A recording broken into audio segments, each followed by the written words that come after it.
வாழ்க வளமுடன். பேராசை ஆனந்தி அன்பழகன், திருவண்ணாமலை.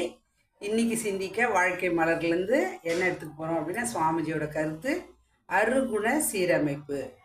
அருகுணம் அப்படின்னா நாங்கள் அறுத்துடணும் அப்படின்றாரு அந்த குணத்தை.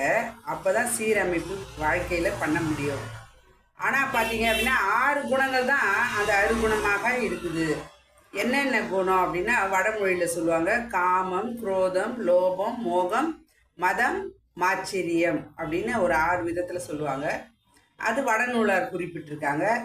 அந்த 6 வகை மனோநிலைகள் தான் தமிழ் மொழியில் என்ன சொல்கிறாங்க? பேராசை, சினம், கடும்பற்று, முறையற்ற பால் கவர்ச்சி, உயர்வு தாழ்வு மனப்பான்மை, வஞ்சம்.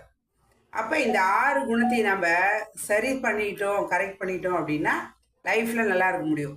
ஆனால் நம்ம என்ன பண்ணுறோம்? ஆசை தான் பார்த்தீங்க அப்படின்னா பேராசையாக மாறுகிறது. அப்போ அதை சொல்லுவாங்க, ஆசை அருமீன்கள், ஆசை அருமீன்கள் ஈசனுடன் ஆயினும் ஆசை அருமீன்கள், ஆசை படப்பட ஆய் வரும் துன்பம், ஆசை விடவிட ஆனந்தமே அப்படின்னு சொல்லியிருக்காரு அவர்.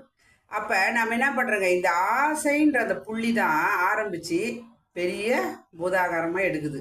அப்போ நம்ம என்ன பண்ணுறோம் அப்படின்னா, அந்த ஆசைக்கு தடை வரும்போது தான் என்ன பண்ணுங்க, சினமாக மாறுகிறது.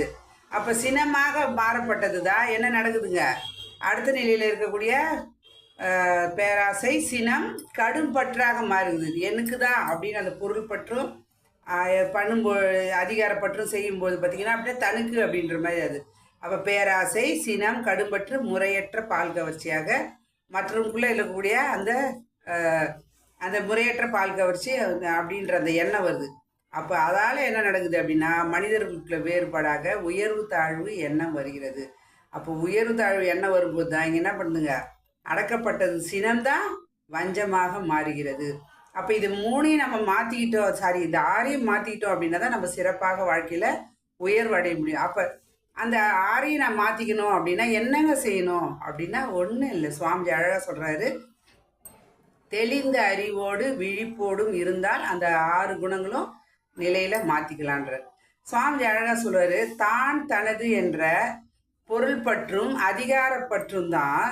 அந்த தான் அப்படின்னா அந்த அதிகாரம், எனக்கு தான் எல்லாம் தெரியும் அப்படின்ற அந்த அதிகாரப்பற்றும், தனது அப்படின்னு சொல்ல என்ன பண்ணுறங்க, பொருள் பற்றாக மாறுகிறது.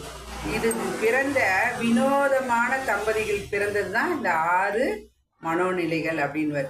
சரிங்க, இதை நான் மாற்றிக்கணுங்க, என்னை நான் மாற்றிக்கிட்டு பிறவி எடுத்ததே பிறவி பயனை அடைவதற்காகவும் இறைநிலை அடைவதற்காகவும் தான் நான் வந்தேன். மனிதர் வாழும்போதே நிறைநிலையாக உணர்வாக சந்தோஷமாக அமைதியாக வாழணும்னா என்னங்க செய்யலாம் அப்படின்னா, சுவாமிஜி அதுக்கு அழகாக ஒரு கொடுத்துருக்காரு. என்ன அப்படின்னா, உண்மையிலே பார்த்தீங்க அப்படின்னா சுவாமிஜி கிரேட். அப்போ என்ன கொடுத்துருக்காரு சுவாமிஜி அப்படின்னா, என்ன சொல்கிறாரு அப்படின்னா, பேராசையை நிறை மனமாக மாற்றிக்கொள்ளுங்கன்றார். அப்போ பேராசை பட வேணாம், நிறை மனமாக இருக்கும் பொழுதும் சினத்தை பொறுமையாகவும் கடும் பற்றை எனக்கு தான் அப்படின்றது இல்லாமல் ஈகையாக கொடுக்கக்கூடிய மனப்பக்குவத்தையும் உயர்வு தாழ்வு மனப்பான்மையை நீதான் நான் தான் பெரியவன்லதை நேர் நிறை உணர்வாக இருக்கவும் வஞ்சத்தை மன்னிப்பாகவும் சீரமைத்து கொள்ளலாம் அப்படின்றது.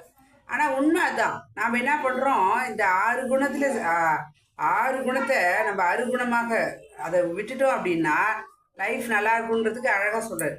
எந்த ஒரு செயலும் பார்த்தீங்க அப்படின்னா நமக்கு தனக்கோ பிறர்க்கோ தற்காலத்திலோ பிற்காலத்திலோ சுவாமி ஒழுக்கத்தை சொல்ல அந்த நிலை தான் நம்மளுக்கு என்ன பண்ணுங்க, வருத்தம் தராத நிலையில் இருக்கணும், உணர்ச்சி வயப்பட்ட நிலையில் இல்லாமல் இருக்கணும்.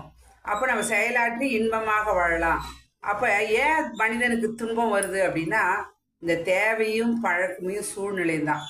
தேவைக்காகவும் பழக்கத்துக்காகவும் சூழ்நிலைக்காகவும் மனிதன் என்ன பண்ணுறாங்க, உணர்ச்சிகளை தூண்டி அந்த அனுபவ நிலையில் அந்த சிந்தனையில் தான் என்ன பண்ணுறாங்க, தெளிவு இல்லாமல் ஏதாவது விதத்தில் உணர்ச்சி வயப்பட்ட நிலையில் இருக்கிறான். அப்போ அறிவு எனப்படுவது என்ன பார்த்தீங்க அப்படின்னா, அந்த உணர்ச்சிகளால் அறிவு மயங்கி தனது நிலையை மறந்து செயலாற்றுகிறது.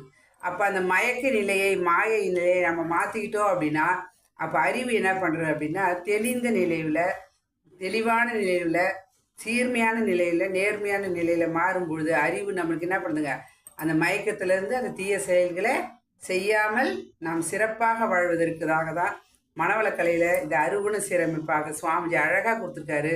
இந்த அருகுணத்தால் இன்றைக்கி நம்ம ஏதாவது சாதிச்சோமா அப்படின்னு பார்த்தோம் அப்படின்னா எல்லாருக்கும் துன்பம் தான் ரொம்ப இருக்குது. அப்போ அந்த நிலை இல்லாமல் எல்லாரும் சிறப்பாக வாழணும், எல்லாருக்கும் எல்லாமே கிடைக்கணும் அப்படின்னா அந்த நிலையில் நம்ம வாழணும் அப்படின்னா மனதை நிலையாகவும் மனதை வளமாகவும் வைத்துக்கொண்டு வாழ்க்கையில் எல்லா வகையிலும் அமைதி வெற்றி உயர்வு பெற மனவளக்கலை பயன்படுத்தி கொள்வோம் என்று சொல்லி இந்த அறுகுணத்தையும் சீரமைத்து கொண்டு வாழ்க்கையில் எல்லா வளங்களும் பெறுவோம். இந்த அற்புதமான வாய்ப்பை கொடுத்த இறைநிலைக்கும் குருவர்களுக்கும் இது காலம் செய்யும் எடுத்த அனைத்து நல்ல அன்புகளுக்கு நன்றி. மீண்டும் சந்திப்போம், சிந்திப்போம். வாழ்க வளமுடன்.